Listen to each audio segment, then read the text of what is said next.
మీరు సినిమాల్లో చాలా సార్లు పోలీసుల పవర్ చూసుంటారు. అయితే రియల్ లైఫ్‌లో ఆ రేంజ్ ఎలివేషన్స్ ఇవ్వడం కుదరకపోవచ్చు. ప్రతిసారి హీరో అవ్వడానికి ఆస్కారం ఉండకపోవచ్చు. కానీ హైదరాబాద్ పోలీసులు మాత్రం ప్రతిసారి హీరోలు అవుతున్నారు. ఎలాంటి కేసైనా కూడా దాని అంతు తేల్చి రియల్ హీరోలు అనిపించుకుంటున్నారు. ఇప్పుడు తెలంగాణ సైబర్ సెక్యూరిటీ పోలీసుల పేరు దేశవ్యాప్తంగా మారుమోగుతోంది. వాళ్ళు సాధించిన ఘనత అంత చిన్నదేం కాదు. వాళ్ళు ఒక సైబర్ నేరగాళ్ల ముఠాను అరెస్ట్ చేశారు. వారిపై దేశవ్యాప్తంగా 2223 కేసులు ఉన్నాయి. ఇప్పటి వరకు వాళ్ళను ఏ పోలీసులు పట్టుకోలేకపోయారు. కానీ హైదరాబాద్ పోలీసులు మాత్రం ఖాకీ మూవీ రేంజ్ ఆపరేషన్ చేసి వారిని అరెస్ట్ చేశారు. ఈ కేసుకు సంబంధించిన పూర్తి వివరాలు ఎలా ఉన్నాయి? ఈ కేసుకు సంబంధించిన పూర్తి వివరాలను Telangana cyber security bureau director DGP Shikha Goyal వెల్లడించారు. తెలంగాణ సైబర్ సెక్యూరిటీ పోలీసులు ఒక పెద్ద సైబర్ ముఠా గుట్టు రట్టు చేశారు. ఈ ముఠాకి సంబంధించి దేశవ్యాప్తంగా కేసులున్నాయి.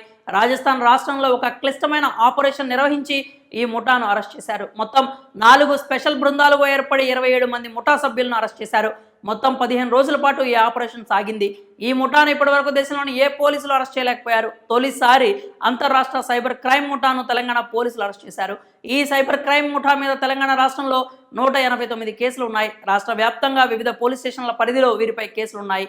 ఇక దేశవ్యాప్తంగా ఈ ముఠాపై ఏకంగా 2223 కేసులు ఉన్నట్లు శిఖా గోయల్ వెల్లడించారు.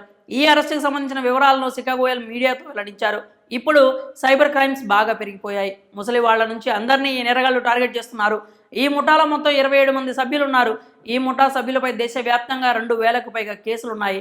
వీళ్ళు కరెంట్ అకౌంట్స్ వంటి వాటిని టార్గెట్ చేసుకుని నేరాలు చేస్తూ ఉన్నారు. ఎక్కువ అమౌంట్ లావాదేవీలు చేసేవారు చిన్న చిన్న మొత్తాలు చూసుకోకపోవచ్చు. దాదాపు వీళ్ళు 50,000 నుంచి మోసాలు చేస్తూ ఉంటారు. సైబర్ నేరాలు ఎక్కువగా కంబోడియా, వియత్నాం, మయన్మార్ వంటి దేశాల్లో జరుగుతూ ఉంటాయి. వీళ్ళు రాజస్థాన్ నుంచే మోసాలు చేస్తున్నారు. వీరి నుంచి 31 మొబైల్స్, 37 సిమ్స్, 13 ఏటీఎంలు, 2 చెక్ బుక్స్, హార్డ్ డిస్క్లు స్వాధీనం చేసుకున్నట్లు శిఖా గోయల్ వెల్లడించారు. ఈ సైబర్ నేరగాళ్ల ఖాతా నుంచి 11 కోట్ల రూపాయల వరకు ట్రాన్సాక్షన్ జరిగినట్లు తేలింది అన్నారు. ఇలాంటి ఒక ముఠా పోలీసులకు దొరకడం ఇదే తొలిసారి. అలాంటి అంతర్రాష్ట్ర సైబర్ నేరగాళ్లను హైదరాబాద్ పోలీసులు అరెస్ట్ చేశారు. తెలంగాణ సైబర్ సెక్యూరిటీ టీంపై సర్వత్రా ప్రశంసలు కురిపిస్తున్నారు. సైబర్ నేరాలు పెరిగిపోతున్న తరుణంలో నేరగాళ్లకు పోలీసులు స్ట్రాంగ్ వార్నింగ్ ఇచ్చినట్లు అయింది అంటున్నారు.